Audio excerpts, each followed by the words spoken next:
Welcome to the Red Web Superhero Talk Show. I am your host, Brian West, and of course joining me today are my co-host, Mr. Gregory Burrow from Dragons Are Comics and Fantasy on Anderson Lane here in Austin. Make sure you check them out. Miss lovely Anastasia Anderson, and my good friend, Mr. Frank Hui, and today we are going to be talking about the Chinese superhero Shang-Chi and the Legends of the Ten Rings. We're going to talk about the movie review. Just to let you know ahead of time, this is a little bit of a spoilery kind of thing. If you've watched the rest of the week, it was just the history and the comic books, but this time we're actually getting into the movie, which just came out last week, and just right off the bat, I want to ask everybody gut reaction. What did you think of the movie? Loved it.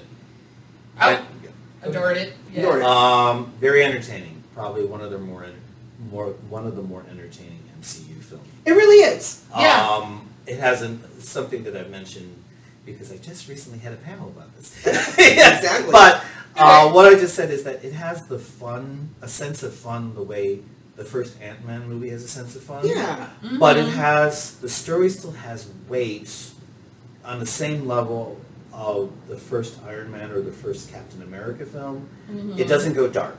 Yes. Like the way some of the later Marvel MCU films are.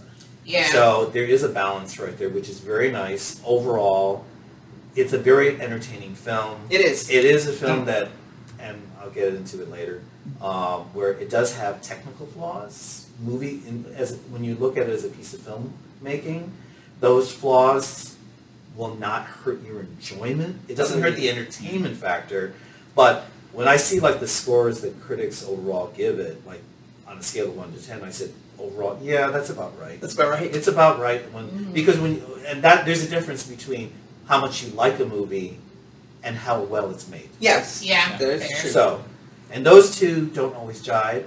Not every film can be Black Panther or Raiders of the Lost Ark. This is why we have things called cult classics. Yes. And this is actually... This is not cult classic. This is not cult classic. No. Oh, no, this is popular. But you're saying, though, technical proficiency and enjoyment in story don't necessarily always have to be the same thing. No, they don't. Yeah. And one of the agree things I with- loved about it was that it was so respectful of the Chinese culture, and Yes. it actually brought a lot of elements of the Chinese culture forward. And they had a lot to work with, too, Yes. to overcome, as we Yeah. mentioned earlier this week. And they did a fantastic job of it. And I would say, and we've talked about this before, where there are a number of people in China waiting to pounce on this movie and rip it apart because they are so leery of this subject matter. They're so leery because it has not been well promoted. Yeah. It's been poorly promoted.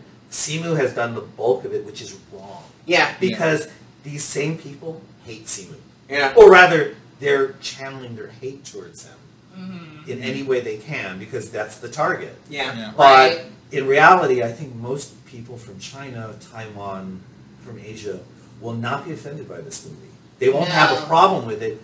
And that's because for one very simple reason, of course, it's a very Chinese. Yeah. Yeah. It takes the template of the wuxia fantasy film and runs with it. It actually just basically copies a lot of the motifs that you get, which China and Hong Kong have been doing for decades. Yeah. Well, that's one of the things that I think that the best of the MCU movies does Yeah. is When they shake we've up talked the about genres. we've talked about it before, especially like you were mentioning Ant-Man. Ant-Man was one of the first things you mentioned. It's a heist film. It Yes. just happens to have superheroes. Yeah. You know what I'm saying? Versus and this is Captain very America 2, which was a political intrigue movie. Yeah. With Yeah. superheroes. Yeah. well, Captain America 1 was a World War II Period. propaganda film. Yeah. Right. You know? And the other thing that I said that it's kind of important, I said is, and this is why I kind of chuckle, I have seen early, before we saw the movie, I've seen people saying how groundbreaking, how revolutionary this film is. It is not, because China and Hong Kong have been doing it for 50 years. It's revolution. It's different for Marvel. It's different for that. It is even, and I'll say right now, I don't see this as a superhero movie because it is so like the Wushu. You don't think of that. That nobody calls it those kind of. No one would call Crouching Tiger a superhero movie. No one would call No, they wouldn't call it in China. In Asia, they wouldn't call it a superhero movie. But that's one of the wonderful things about Yeah. Shang-Chi as a character Yeah. is that he's technically not a superhero. Yes, He's just, and that's, it's funny for us, Yeah. it's like, technically he isn't. It's just, I should explain that the reason they won't have a problem with it is, we see this kind of material on a regular basis. Yeah. It's just Hollywood is doing it now. yeah. And they're gonna, and I strongly suspect that that will be the reaction, because that's the reaction they had for Crouching Tiger, Hidden Dragon. It wasn't panned. The reaction was, why are you acting like this is, like you just invented the wheel? Yeah. Why are you acting like An Lee just invented something? Right. When this is what it's supposed to be like. Yeah. Right. Except it's catering more somewhat to the American audience to make them understand. I will say, I know we said that there will be spoilers, but there's some things I want to hold back. Yes. Oh, yeah. Sure. Oh yeah. There's some things that I think that have been done better than anything I've ever seen before. Specifically, when we get to the village at the end. Yeah. Some of the characters and stuff that we run across, it made me so happy to see some of those characters. Yeah. I think even in the theater, I screamed out a couple times. Oh yeah, there were Yeah. there were things, and see, and that's, and again, this is speaking as a middle-aged Chinese person who has seen these things a Yeah. lot, but also who's a hardcore movie analyzer. There were things about that I really loved, and there were things that I want to say, you could have done this better, because it's there. Yeah. And I'm a little frustrated, and that's the thing I want to tell people. I'm a little frustrated about things in the movie which come down to, there's nothing bad. There's only Right. one moment in the film that I think is badly done. And I cannot spoil it because it's too important to the plot. Right. But Because they didn't show something they should have shown, right? Yes. it's because ultimately, you know what scene I'm talking about. Yeah. Yeah. Which should have been, I would have rather they had completely cut it and no one would realize that Yeah, there it was would a have problem. affected the story. It would not have affected Yeah. the story. It's a scene that I said had no emotional impact when it should be like, oh my god. Yeah, it should have been. Yeah, if it And hit you in it the fell gut, then it flat, didn't do its job. and it sets something up for the finale, the final showdown, and there's no follow through. And that Oh yeah. Okay. that is the script's fault. That's the director's fault. That's not the actor's fault. Yeah. Actors did an amazing Actors job. are great. Yes. There's a lot of big star power. Yeah. Tony Leung, I wasn't familiar with, but with seeing him, I'm going, I see exactly what you're talking about. Yeah. This is a legit actor Yeah. with No, legit. that's a movie star. Well, Oh yeah. yeah, but he brings like Yes. so much to that Gravitas. role. It's Yeah. like it's like He- watching Academy Award winners Yes. in superhero movies. Yes. And yeah. And he is what I typically call a true film actor. Yeah. And it's not just about technique, because there are a lot of good actors technically, but there are actors who are lucky, that's the only word, who have that quality. They fill the screen. yeah. They Well, have I presence. think the best example of this is actually Wayne's World. I think it was Wayne's World 2.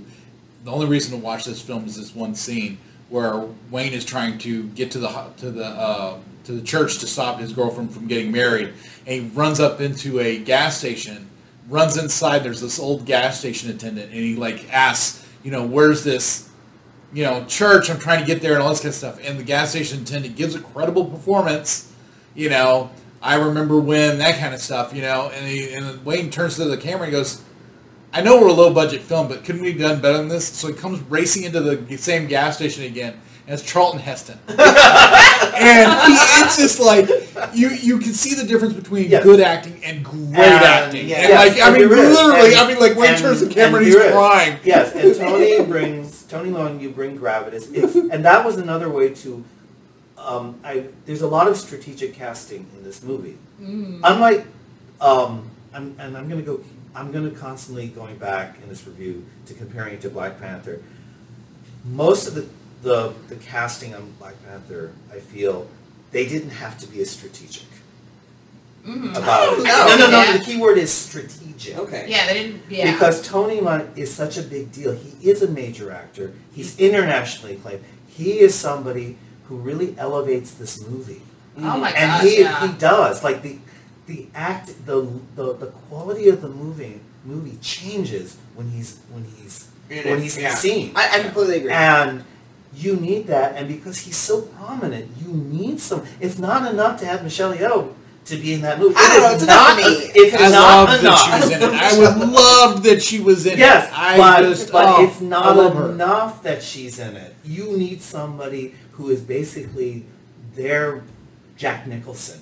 Yeah. Their Mhm. I'm trying to think of another actor, or their Cary Grant, or their no, that's Trinity in fact. Yeah. Their Yes, actually. I love their- Trinity their- in I do too. you need somebody who is so like, oh, there's no way that, like, if he is willing to do this movie, there's a guarantee that he is going to protect the product. Yeah. He's going to Right. he's going to protect the culture. Yeah. He's not going to allow it because because he is on He's that someone you level. can trust. You can trust him, and even then, the people who are haters are giving Tony the side eye and say, "Why are you playing the Mandarin?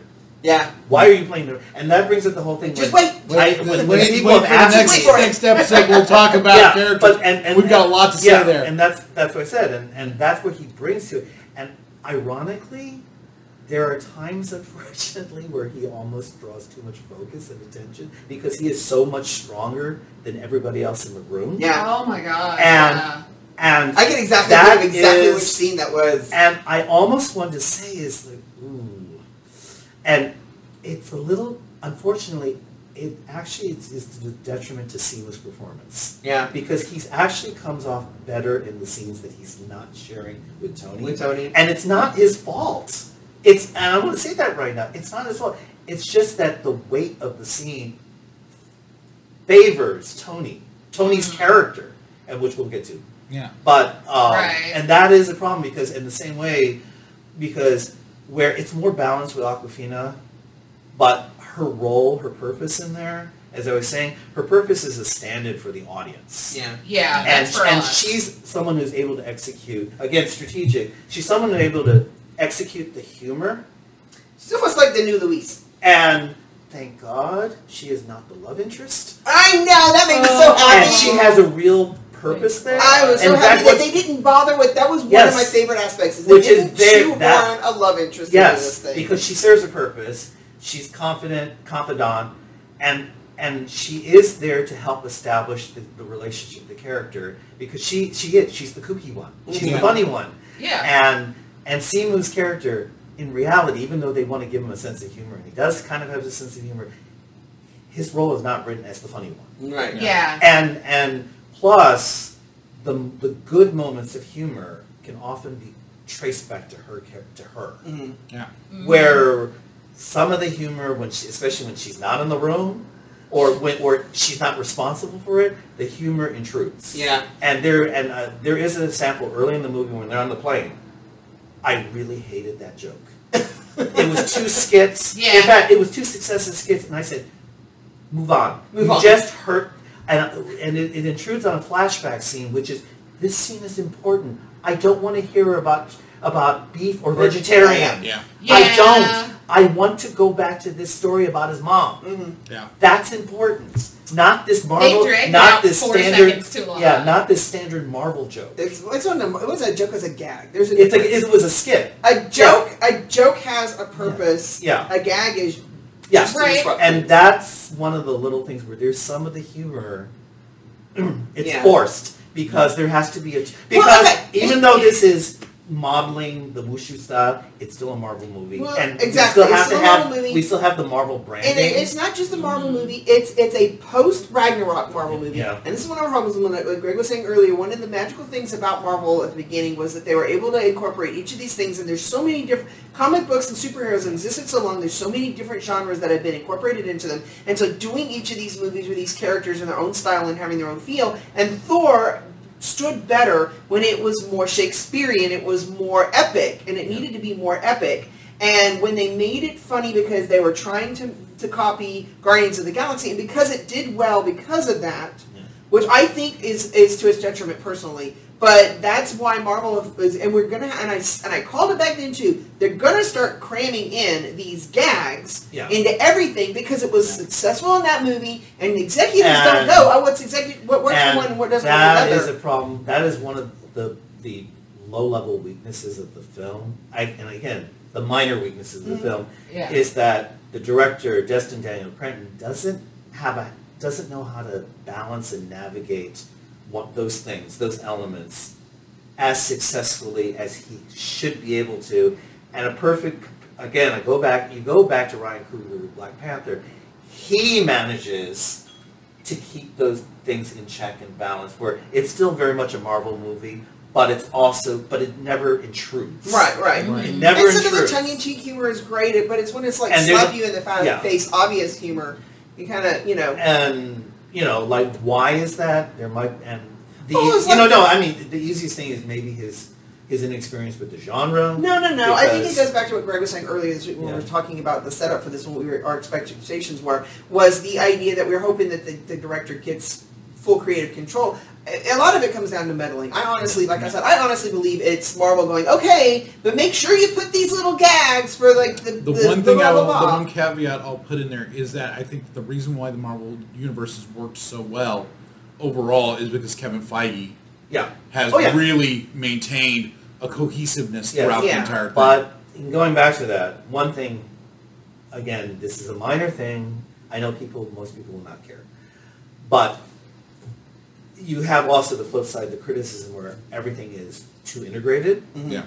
And the one thing is, everybody already knows, Wong and the Abomination was spoiled weeks and weeks ago.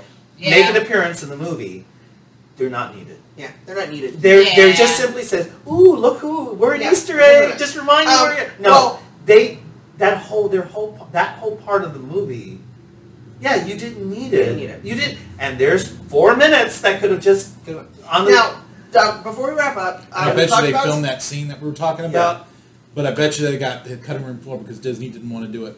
Yeah. Well, okay. So before we wrap up, because we've already talked about story and everything, and we've talked about some of the camera technical differences, what do we think about the action? And I had so much fun. Yeah, I had so much fun. I enjoyed it. They could have zoomed out on stuff a little bit. It was a little tight quarters. Okay. Yeah. Framing was a little funny with some Here of them. is the thing I want to be first get, because I know there probably wasn't enough time to properly give the acknowledgement, but their stunt coordinator Brad Allen, who just passed away a few weeks ago, like less than a month ago, passed away, not even 50. Yeah. Oh, wow.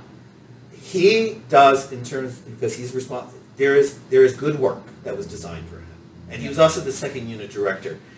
And for those who don't know, he has been a long-running member of the Jackie Chan stunt team. He was the first white guy to be part of the team. He was inspired to do martial arts because of Jackie Chan.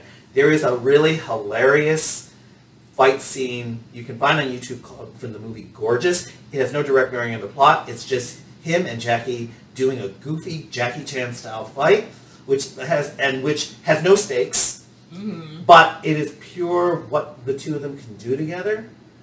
And he went on, he's grown and he does good work. And this goes back when I said, like, you should be promoting the fact that a prominent member of Jackie Chan's stunt team is working on this movie. There is good design.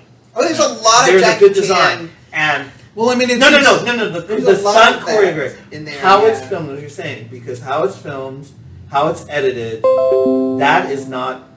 It's not optimal. I want to use my words carefully, because the second fight, there's actually only 3 fight scenes in the movie. Yeah. And 2 of them are pure martial arts, and one of them is more fantasy based. But there is a sense of diminishing returns for me in the way it's shot, the way it's edited.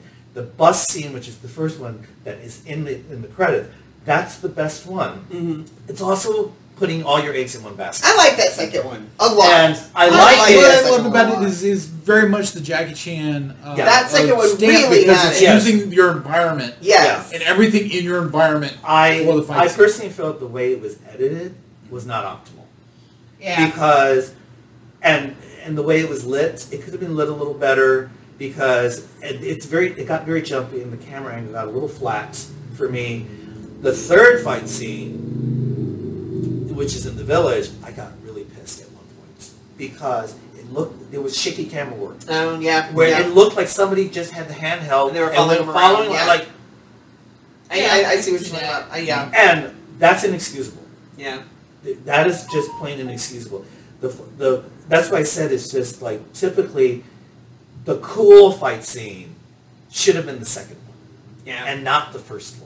The first one should have just kind of shocked you. Yeah, and it whet should your have got the ball appetite. rolling and I then would escalated have to the better liked one. it should have been chopped down a bit, like maybe by 20%, and that way you're not spoiled. Yeah. You're not spoiled. Right. The last thing is, what do we think about the fantasy elements? What do you think about the actual Chinese mythology? I'm a settings nut, so everything was like, oh, so pretty. Some of those, again, I don't want to spoil stuff. It's so hard. All I can say is some they're of not that, Pokemon. They're not Pokemon. They're Well- true to the wushu fantasy world. There are things I have that, never seen some of these elements But they were so cool. done so well. Yeah, and this goes back again. I wanted more Yeah. because, and this is something I have to really think about. Is it's good, but it's not great. And I'm referencing a standard. Like if you're not familiar with the fantasy Chinese world, you'll be, oh, this is so great, this is so great. Right. But there again, another Marvelism is they have a tendency to go muted, Yeah. where Yeah. there is a need for the last half of this movie to be very rich and colorful and really play the fantasy. Mm-hmm. And I kept thinking later on after we left, saying, I wonder if a director with an eye like Zhang Yimou would have done with that fantasy dimension. Yeah. Oh, yeah. And this is a Sun man. Yi's done. Curse of the Golden Flower. Curse of the Golden Flower, House of okay. Flying Yeah. Dragon. You gotta remind me. He staged the 2008 Beijing Olympics. Yes, yes. Yeah. The ceremony. And his is a man who understands spectacle and richness. And I said, that's where, like, this needs to be a little more spectacular, a little more colorful. Not all those Right, wonderful, get those not all, colors the- not all, like Sabrina. and one thing that I became very aware of by the end of it is like, not all those wonderful, fantastic creatures were put to use. Mm-hmm. Yeah. And they should have been. No, they I know it. should have been. Yeah. Now, I know I said the Fantastic Creatures was last, but you just reminded me because costuming. You were talking about the color, Yes. and we both agreed they worked so much better on the screen. Yes, They look so were much better in good. this than the stills. The Yeah. stills that come Well, out also of you the Not were, doing you were them talking justice. about the fact that you really wish that they had followed through on the pants Something, yeah. from the top. because top the bottom were- half is very dull.